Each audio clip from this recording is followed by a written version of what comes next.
সেটা চাকরি হারানো, চাকরির বিষয়, বেকারত্ব, যোগ্যরা লাঠির বাড়ি খাচ্ছে পুলিশের হাতে, অযোগ্যরা টাকা দিয়ে ঘুষ দিয়ে বেআইনিভাবে চাকরি দিয়েছে।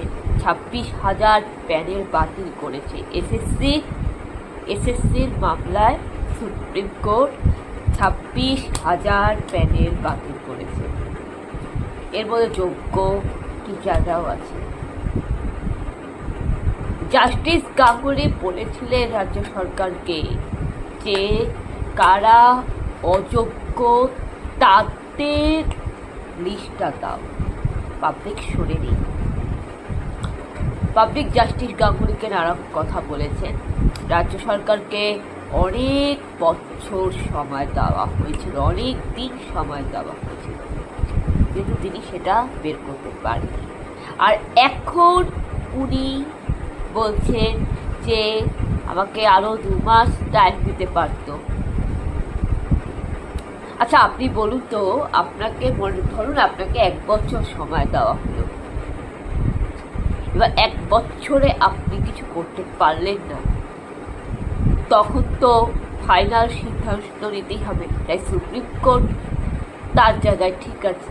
এরপর আপনি যদি বলেন আরো 2 মাস আমাকে সময় দিলে পারত, তাহলে বলতে হয় না এই 1 বছর 365 দিন 12 মাস কি গায়ে হাওয়া লাগিয়ে ঘুরে বেড়াচ্ছিলেন?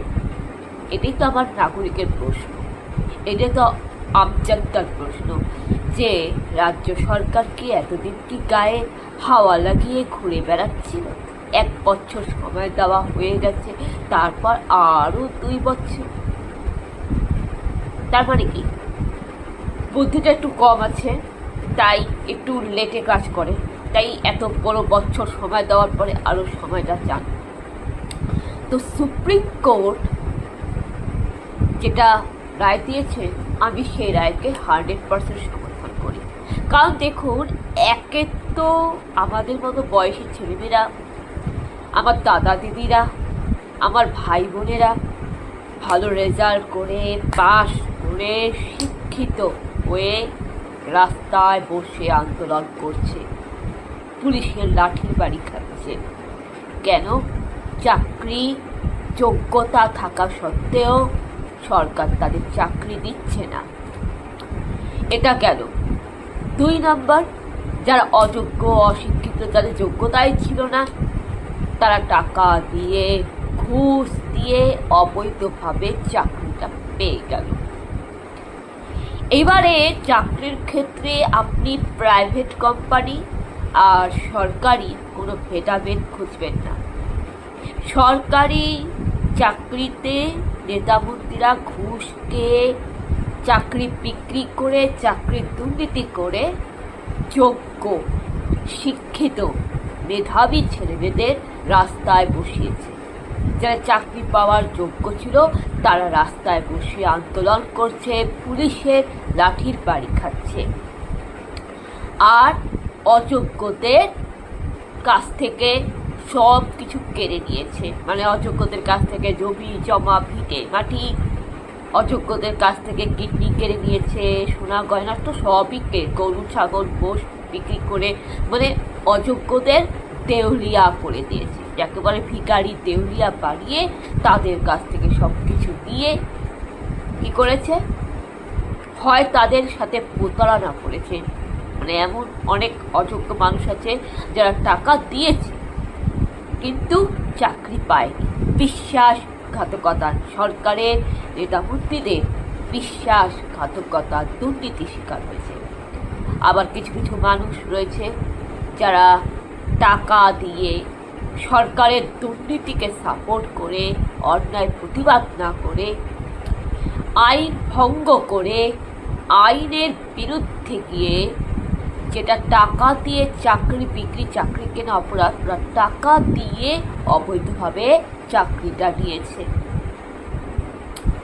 যার ফলে শিক্ষা ব্যবস্থা, কর্মসংস্থানের একটা অরাজকতা, একটা অনাচার সৃষ্টি।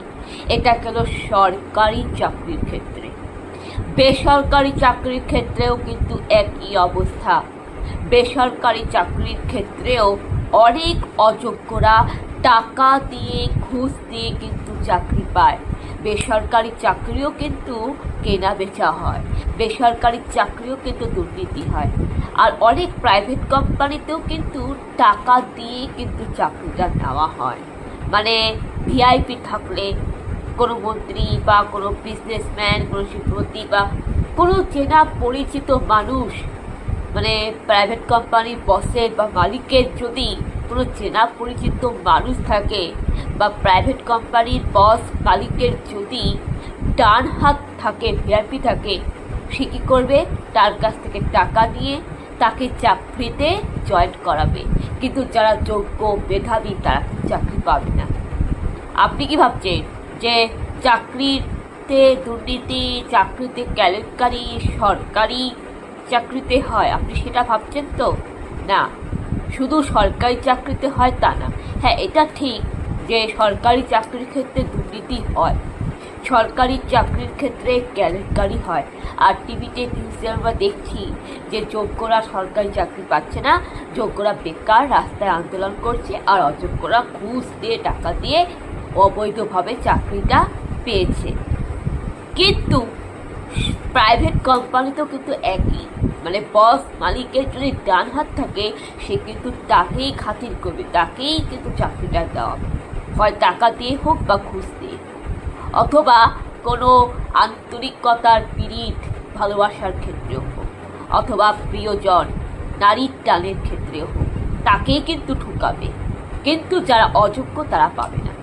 প্রাইভেট কোম্পানিতেও কিন্তু অনেক অযোগ্য ব্যক্তি টাকা দিয়ে চাকরিটা কিনেছে।